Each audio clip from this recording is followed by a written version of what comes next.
আচ্ছা স্ক্রিন দেখা যাচ্ছে? জি মিস। জি মিস।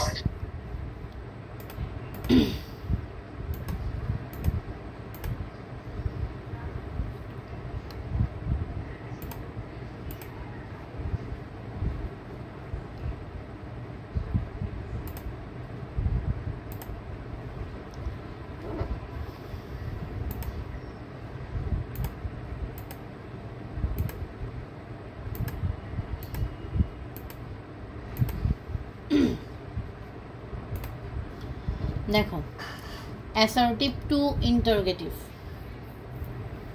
আমরা অ্যাসার্টিভ থেকে ইন্টারোগেটিভে নেব যদি আমাদেরকে একটা সেন্টেন্স দিয়ে দেয় অ্যাসার্টিভের সেন্টেন্স, ঠিক আছে? এটাকে আমরা কিভাবে ইন্টারোগেটিভে নিব ওইটা এখন শিখব। একটা অ্যাসার্টিভ সেন্টেন্স দিলে আমরা কিভাবে সেটাকে ইন্টারোগেটিভে নিব, অর্থাৎ তোমার নর্মাল একটা সেন্টেন্স দিল যেটার স্ট্রাকচার কি নাকি subject plus verb plus object, এরকম স্ট্রাকচার থেকে আমরা কি ইন্টারোগেটিভে নিয়ে যাব। তো ইন্টারোগেটিভের স্ট্রাকচার কি পড়ছিলাম? অক্সিলারি ভার্ব থাকলে সেটা কি সামনে চলে আসে না, এটা পড়ছিলাম না? একটা হচ্ছে কি অক্সিলারি ভার্ব সামনে চলে আসে, আরেকটা পড়ছিলাম কি WH কোয়েশ্চেন থাকলে তখন কি হয়, এর পর একটা ভার্ব বসে, এরপরেই কি সাবজেক্ট অবজেক্ট যা আছে সব বসাই। আমরা এরকম ক্যাটাগরিতে পড়ছিলাম ইন্টারোগেটিভ। এখন দেখি এখানে কি বলছে রুল 1-এ, যে বি ভার্ব যুক্ত অ্যাসার্টিভ সেন্টেন্সকে ইন্টারোগেটিভ করতে হলে to be verb plus not plus subject plus other, এই নিয়ম ব্যবহার করতে হবে। আচ্ছা এটা একটু দেখে নিই আগে কি বলছে। She is absent from the meeting, তাহলে কি সে মিটিং থেকে অ্যাবসেন্ট হয়ে গেছে। আচ্ছা এটা একটা অ্যাসার্টিভ সেন্টেন্স না? এখন আমরা এটাকে কিভাবে ইন্টারোগেটিভে নিয়ে যাব, এটা কিভাবে ইন্টারোগেটিভে নিব? আমাদের এখানে আমরা দেখতেছি কি অক্সিলারি ভার্ব দিয়ে দিছে না, দেখো তো she is absent. G miss.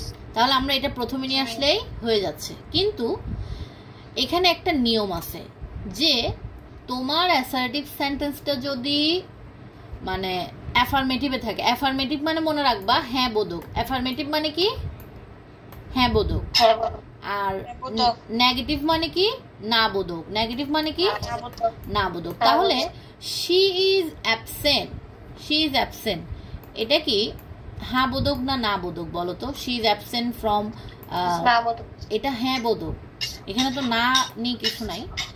আমি যদি বলতাম নট যুক্ত, নট যুক্ত কোনো সেন্টেন্স থাকলে বুঝবা যে সেটা কি না বোধক, ঠিক আছে? এখানে কি নট আছে? নাই। তাহলে আমরা বুঝতেছি কি আমাদের অ্যাসার্টিভ সেন্টেন্সটা হ্যাঁ বোধকে আছে, অর্থাৎ অ্যাফার্মেটিভে আছে। তাহলে আমরা যদি আমরা তো একটা নিয়ম জানি যে কি আমরা অক্সিলারি ভার্বটা সামনে নিয়ে আসলেই আমাদের সেটা প্রশ্ন হয়ে যাবে, কিন্তু একটু ছোট্ট আর একটা নিয়ম আছে, সেটা হচ্ছে যদি অ্যাফার্মেটিভ সেন্টেন্সটা হ্যাঁ বোধকে থাকে আমরা অক্সিলারি ভার্বের সাথে শুধু একটু নট যুক্ত করে দিব, ঠিক আছে? কি করে দিব? নট যুক্ত করে দিব। যদি আমাদের অ্যাফার্মেটিভ সেন্টেন্সটা না বোধক থাকে তাহলে এটা এখানে আর নট যুক্ত করতে হবে না। মানে কি জানো? মানে হচ্ছে যদি আমাদের অ্যাফার্মেটিভ সেন্টেন্সটা এরকম থাকতো she is not absent from the meeting, এরকম যদি থাকতো তাহলে এখানে কি লিখতাম জানো? এখানে লিখতাম হচ্ছে is she absent from the meeting. তাহলে এটা থেকে কি বুঝলা যে যদি আমার অ্যাসার্টিভ সেন্টেন্সটা হ্যাঁ বোধক হয় আমি কি করব, ইন্টারোগেটিভ করার সময় অক্সিলারি ভার্বটা যে সামনে আনবো এটার সাথে নট যুক্ত করে দেব, মানে না বোধক কোয়েশ্চেন হয়ে যাবে। যদি এটাই না বোধক থাকে তখন আর এখানে নট যুক্ত করতে হবে না, ডিরেক্ট আমরা অক্সিলারি ভার্বটা সামনে আনলেই হবে। ক্লিয়ার হয়েছে? যেমন দেখো এর পরেরটা দেখো, I was sincere to my duties, তাহলে কি হবে? ওয়াজটা অক্সিলারি ভার্ব না, ওয়াজটা সামনে চলে আসবে। তাহলে এখানে কি না বোধক কোনো ওয়ার্ড আছে এই সেন্টেন্সে? নাই। তাহলে বুঝলাম কি এটা হ্যাঁ বোধক সেন্টেন্স। তাহলে আমি জাস্ট অক্সিলারি ভার্বের সাথে একটা নট যুক্ত করে দিব। এতটুকু ক্লিয়ার? জি মিস।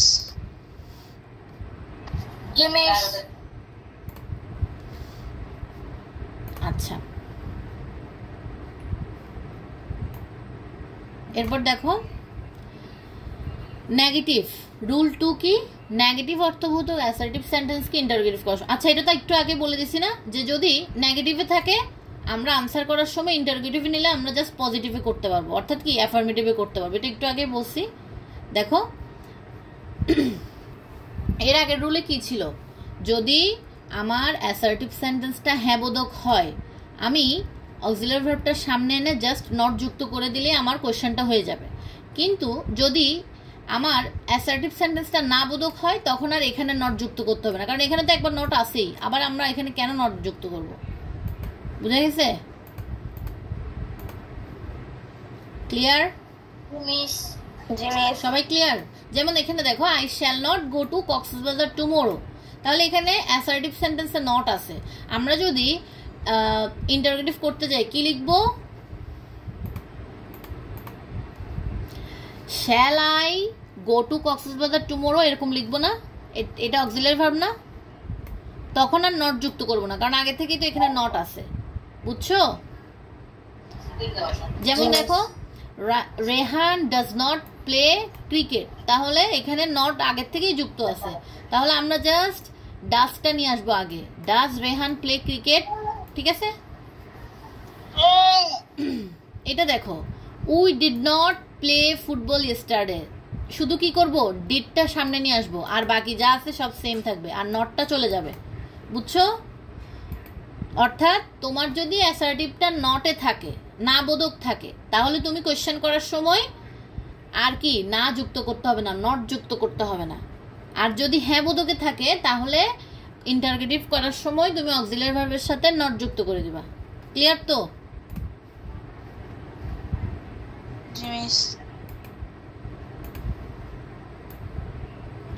আচ্ছা, এবার আমরা রুল 3 তে যাই।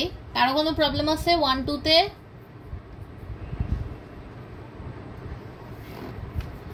আচ্ছা, রুল 3 দেখো। রুল 3 দেখো, অ্যাসার্টিভ সেন্টেন্সে নেভার থাকলে ইন্টারোগেটিভ করার সময় এভার বসে, নাথিং থাকলে এনিথিং বসে। আচ্ছা, কি বুঝলাম? যদি আমার অ্যাসার্টিভ সেন্টেন্স, আমরা একটু আগেও দেখলাম নট থাকলে কি করতে হবে এবং নট না থাকলে কি করতে হবে, কিন্তু যদি অ্যাসার্টিভ সেন্টেন্সে আমার নেভার থেকে যায়, যে আই নেভার ড্রিঙ্ক কফি, এটা যদি থাকে, তাহলে আমরা যখন ইন্টারোগেটিভ করব সেক্ষেত্রে কি লিখব? নেভারের জায়গায় এভার এবং নাথিং এর জায়গায় কি লিখব? এনিথিং। হ্যাঁ, যেমন দেখো এটা কি বলছে, আই নেভার ড্রিঙ্ক কফি, তাহলে আগে আমাকে একটা কোয়েশ্চেনের ফরম্যাটে তো নিতে হবে, ইন্টারোগেটিভ সেন্টেন্সের ফরম্যাটে নিতে হবে, এরপর আমি এভারটা ঠিক করব। তাহলে দেখো এখানে কি কোনো অক্সিলারি ভার্ব আছে?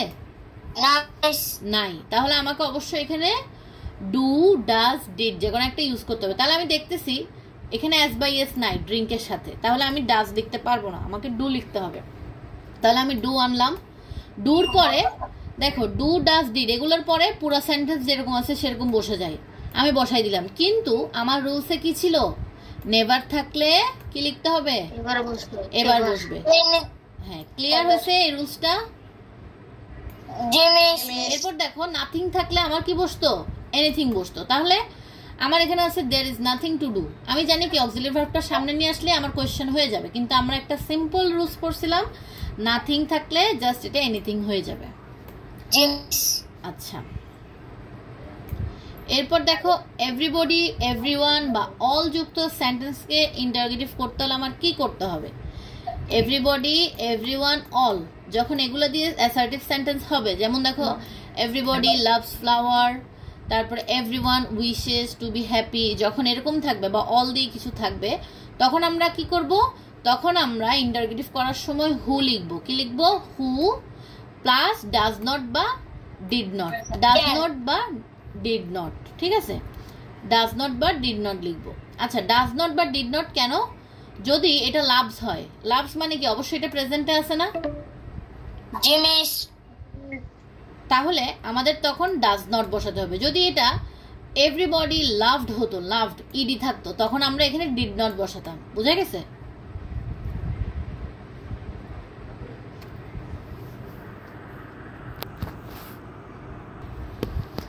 আচ্ছা দেখো, যখন এভরিবডি, এভরিওয়ান এবং অল থাকবে, অ্যাসার্টিভ সেন্টেন্স, তখন আমরা কি করব, হু ডাজ নট বা ডিড নট দিয়ে তারপর কি করে দিব, মূল ভার্বের প্রেজেন্ট ফর্মটা বসাবো, এরপরে বাকি যা থাকবে সব বসে যাবে। এটা ক্লিয়ার নাকি একটু বলো, নাকি আরেকবার বলবো? বলো, আরেকবার বলবো? আচ্ছা হ্যাঁ, দেখো এটা কি অ্যাসার্টিভ সেন্টেন্সে যখন এভরিবডি বা এভরিওয়ান বা অল যুক্ত কোনো সেন্টেন্স থাকবে, ঠিক আছে, তখন কি করব, তখন ইন্টারোগেটিভ করার সময় হু ডাজ নট বা ডিড নট বসাবো। এগুলোর জন্য ডিড নট কখন বসাবো, যখন এটা পাস্টে থাকবে তখন ডিড নট, আর এটা তো অলওয়েজ প্রেজেন্টেই থাকে, তাহলে আমরা হু ডাজ নট বসাবো। এরপরে হচ্ছে যে ভার্বটা দিছে ওইটার কি করব, ওইটার প্রেজেন্ট ফর্মটা বসাবো, অর্থাৎ মেইন ফর্ম যেটার সাথে অ্যাজ বেস কিছু থাকবে না, হ্যাঁ, বেস ফর্মটা আমরা বসাবো। তাহলে বসানোর পরে এরপরে বাকি যা অংশ আছে সব বসে যাবে। যেমন দেখো এখানে everyone wishes to be happy, তাহলে আমরা এটার জন্য কি করব বলো তো, হু ডাজ নট লিখলাম, তারপরে উইশের মেইন ফর্মটা লিখলাম, এরপরে বাকি অংশ যা আছে সব বসে গেছে। ঠিক আছে, বুঝছো এখন? এটা ক্লিয়ার হয়েছে? জাস্ট এভরিবডি, এভরিওয়ান বা অলের জন্য আমরা হু ডাজ নট লিখছি, তারপরে এই যে ভার্বটা আছে এটার মেইন ফর্মটা, আর বাকি অংশটা বসে গেছে। আচ্ছা, এরপর দেখো all respect and honest man, তাহলে কি এখানে অল আছে, তাহলে আমরা অলের জন্য কি লিখবো, হু ডাজ নট লিখবো। আচ্ছা, অল রেসপেক্ট আমরা বুঝতেছি যে এটা অবশ্যই প্রেজেন্টে আছে, যদি পাস্টে থাকতো রেসপেক্টেড হইতো না, তাহলে এটা এই জন্যই আমি এই জন্যই বসালাম কি হু ডাজ নট, তারপরে হচ্ছে রেসপেক্ট, এটার মেইন ফর্মটা বসবে, এরপরে বাকি অংশটা বসে গেছে না, দেখো তো ইজি না? ঠিক আছে এখন? আচ্ছা, আমি একটু ইন্টারোগেটিভটা শেষ করে নিই। ইন্টারোগেটিভ আর কয়টা আছে? হ্যাঁ, ইন্টারোগেটিভ 6 পর্যন্ত আছে, এটা একটু শেষ করে নিই। আর কত মিনিট আছে একটু দেখো তো লিংকে। 13 মিনিট। আচ্ছা, সমস্যা নাই, শেষ হয়ে যাবে, এরপর আরেকটা লিংক দেবো ইন্টারোগেটিভ শেষ হলে। আচ্ছা দেখো, উপরেরটা একটু ক্লিয়ার হয়েছে নাকি? দেখো এটার থেকে কিন্তু কোয়েশ্চেন আসে, এই রুলসটা থেকে কোয়েশ্চেন কিন্তু আসে যে এভরিবডি, এভরিওয়ান, অল যুক্ত সেন্টেন্সকে আমি যদি ইন্টারোগেটিভ করতে চাই কি করব, তখন হু লিখবো। প্রথমত আমাকে হু লিখতে হবে ইন্টারোগেটিভের সময়, এরপরে ডাজ নট বা ডিড নট আমার ভার্বের উপর নির্ভর করতেছে, এটা ভার্বটা দেখে আমাকে বুঝতে হবে এটা ডাজ নট হবে না ডিড নট হবে। মনে রাখবা, এস বাই এস থাকলেই যে আমাকে ডাজ নট লিখতে হবে এমনটা কিন্তু নয়।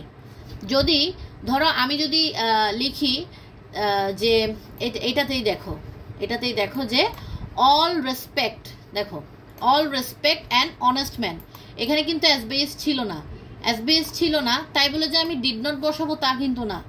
এসবিএস ছিল না, আমি ডিড নট বসাতে পারবো না, কারণ কি যদি এটা পাস্টে হতো, পাস্ট টেন্সে হলে একমাত্র আমি ডিড নট বসাতে পারবো, কিন্তু এটা তো পাস্ট টেন্সে না, এটা তো প্রেজেন্টেই আছে, এই জন্য আমি কি হু ডাজ নট বসাইছি।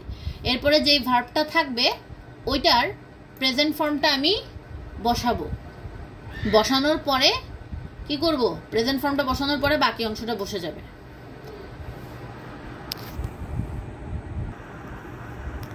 আচ্ছা, লাস্ট রুলস ইন্টারোগেটিভের, সেটা কি, নান বা নো ওয়ান বা নোবডি থাকলে আমরা কি করব, একটু খেয়াল করে দেখো, এখানে কিন্তু না বোধক না, দেখো তো নান, নো ওয়ান, নোবডি, তাহলে সেম আগেরটার মতোই, জাস্ট আমরা এখানে হু দিব, আর আমাদের ডাজ নট হ্যান ত্যান কিছু লেখা লাগবে না, জাস্ট হু দিয়ে যা আছে তাই বসে যাবে ভার্ব থেকে। দেখো আমাদের ডাজের এটা দেখার দরকার নাই, আমরা জাস্ট কি করব, নো বডি, নো ওয়ান এগুলো থাকলে আমরা কি করব, হু দিয়ে ভার্ব থেকে বাকি অংশটা বসে যাবে। এরপরে আমি কতগুলো দেখো no one can do this, তাহলে কি করব, হু দিয়ে জাস্ট ক্যান ডু দিস থেকে পুরো অংশটা বসবে। এটার মধ্যে পার্থক্য কি একটু দেখো তো, তোমরা নিজেরাই পার্থক্য বুঝতে পারবা। এখানে আছে এভরিবডি, এখানে আছে এভরিওয়ান, এখানে আছে অল, এগুলো সবই হ্যাঁ বোধক মনে হচ্ছে না তোমার? এভরিবডি, এভরিওয়ান, অল, তাহলে আমরা পড়ছিলাম না যে হ্যাঁ বোধক থাকলে আমাদের এটাকে না বোধকে করতে হবে, ঠিক আছে?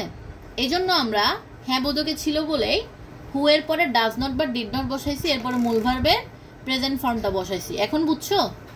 এরপরে পরের অংশ বসবে। কিন্তু এখানে কি হয়েছে দেখো, এখানে নান, নো ওয়ান, নো বডি এগুলো থাকলে আমরা ইন্টারোগেটিভ করার সময় হু লিখবো, এরপরে ভার্ব সহ পুরো অংশটা ডিরেক্ট বসে যাবে। বুঝা গেছে? কারণ এটা না বোধকেই আছে যে নো ওয়ান, নান, নো ওয়ান, নো বডি, এই জন্য আমরা কি ডিরেক্ট হু দিয়ে এরপরে ভার্বের থেকে পরের অংশটা লিখলেই হবে। এতটুকু বুঝছো দুইটার মধ্যে তফাৎ? যেমন দেখো can anyone do this, anyone আছে, আচ্ছা এটা না, সরি এটা দেখো, এই যে no one can do this, আমরা এটা কিভাবে লিখবো? হু লিখবো, এরপরে ভার্ব থেকে পুরো অংশটা বসে যাবে, ক্যান ডু দিস। এতটুকু ক্লিয়ার? রুল 5 পর্যন্ত ক্লিয়ার হয়েছে? এভরিবডি, এভরিওয়ান, অল এগুলো থাকলে আমরা কি করব? হু, ডিড নট বা ডাজ নট বসবে। অবশ্যই বেশিরভাগ ক্ষেত্রে ডাজ নটই আসে, কারণ পাস্টে খুব একটা দেয় না, প্রেজেন্টেই দেয়। তাহলে হু, ডাজ নট বসবে, এরপর মূল ভার্বের মেইন ফরম্যাটটা বসবে, এরপরে ভার্বের পরের অংশ সবগুলো বসে যাবে। আর যদি নো ওয়ান, নান, এনি ওয়ান থাকে তখন কি করব? হু লিখবো, আর ভার্ব থেকে পুরো অংশটা বসে যাবে। এখানে আর ডাজ নট, ডিড নট কিছু অ্যাড করতে হবে না, কারণ এগুলো তো আগের থেকে নেগেটিভে আছে। এই জন্য আমরা কি আর কিছু করতে হবে না, ডিরেক্ট এটা বসাই দিলে হবে। তাহলে ইন্টারগেটিভে সব ক্লিয়ার হয়েছে? কিভাবে আমরা অ্যাসার্টিভ থেকে ইন্টারগেটিভে নিব? প্রথম রুলসে কি ছিল? প্রথম রুলসে ছিল আমার অক্সিলারি ভার্বটা সামনে চলে আসবে। আর এটা কিভাবে করব আমরা? যদি আমাদের অ্যাসার্টিভ সেন্টেন্সটা হ্যাঁ বোধক হয় তাহলে আমরা অক্সিলারি ভার্বের সামনে না নট যুক্ত করে আমরা এটাকে ইন্টারগেটিভ করতে পারবো। আর আরেকটা কি বলছি, যদি না বোধকে থাকে তখন আমরা হ্যাঁ বোধকেই করতে পারবো। আচ্ছা, থার্ড নাম্বার রুলসে কি? থার্ড নাম্বার রুলসে হচ্ছে আমাদের আগের মতো করেই আমরা কি সাজাবো, কিন্তু নেভার থাকলে এভার হবে, নাথিং থাকলে এনিথিং হবে। ফরম্যাট কিন্তু একই, যে ভার্বটা অক্সিলারি ভার্বটা সামনে আনতে হবে, তারপর পরের অংশ লিখতে হবে। শুধু নেভার থাকলে এভার, নাথিং থাকলে এনিথিং, এখানে একটু চেঞ্জ করতে হবে। আবার 4 আর 5-এর মধ্যে তফাৎ কি? এভরিবডি, এভরিওয়ান, অল থাকলে, অর্থাৎ হ্যাঁ বোধকে থাকলে আমরা কি করব? হু, ডাজ নট বা ডিড নট দিব, এরপরে মূল ভার্বের মেইন ফর্মটা বসবে, অর্থাৎ প্রেজেন্ট ফর্মটা বসবে, এরপর ভার্বের পরের অংশ। এখানে জাস্ট ডাজ নট বা ডিড নট অ্যাড করব হুর পরে। এটাও সেম, যে নান, নো ওয়ান থাকলে কি লিখবো? হু লিখবো, এরপরে আমার কি আর কোনো নাবোধক ওয়ার্ড ইউজ করতে হবে না, অর্থাৎ does not, does, did not এগুলো কিচ্ছু ইউজ করতে হবে না। জাস্ট কি করব? নান, নো ওয়ান, নোবডি থাকলে হু লিখবো, এরপরে ভার্ব থেকে পুরা সেন্টেন্সটা লিখে দিব, মানে নোবডি বাদ দিয়ে দিব, নান বাদ, এগুলো বাদ দিয়ে যা থাকবে তাই বসে যাবে। ক্লিয়ার? ক্লিয়ার হয়েছে? আচ্ছা, আমি আরেকটা লিঙ্ক দিচ্ছি তোমাদেরকে। ইন্টারগেটিভ শেষ, এরপরে কোনটা আছে? এরপর হচ্ছে তোমার, আচ্ছা আরেকটা আছে মনে হয়, হ্যাঁ আরেকটা আছে, আমি মনে করছি শেষ। আচ্ছা আরেকটা আছে, দেখো আর কয় মিনিট আছে দেখো তো লিঙ্কে। 6 মিনিট। আচ্ছা, তাহলে এটা শেষ হবে, সমস্যা নেই। এরপর দেখো, দেয়ার যুক্ত যদি অ্যাসার্টিভ সেন্টেন্স থাকে তখন আমরা কিভাবে ইন্টারগেটিভ করব? দেখো, যদি থাকে there is no man happier than Rubel, তখন আমরা কিভাবে ইন্টারগেটিভ করব? তখন আমরা এটাকে এভাবেও করতে পারি যে দেয়ার ইজ নো ম্যান, এটা পুরোটা বাদ দিয়ে আমরা এভাবে লিখতে পারি who is happier than Rubel, এভাবে লিখতে পারি। কারণ ম্যান মানে কি, একটা মানুষকেই তো বুঝাইছে, তাহলে আমরা হু দিয়ে এভাবে ডিরেক্ট লিখে দিতে পারি, ঠিক আছে? আবার আমরা এভাবেও লিখতে পারি যে ইজটার সামনে চলে আসলে, মানে অক্সিলারি ভার্বটা সামনে এনেও এভাবে করতে পারি না। দেখো তো, ইজ দেয়ার, নোর পরিবর্তে জাস্ট কি আসবে? এনি ম্যান, আর বাকিটা সেম থাকবে। বুঝছো?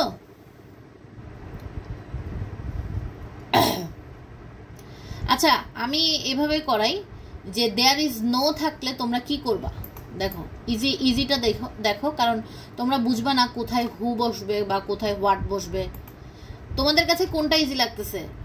হু হোয়াট দিয়ে যেটা করব ওইটা, নাকি ইজটা আগে নিয়ে আসবো তারপরে নোর পরিবর্তে এনি বসাবো? কোনটা পড়লে ভালো হবে বলো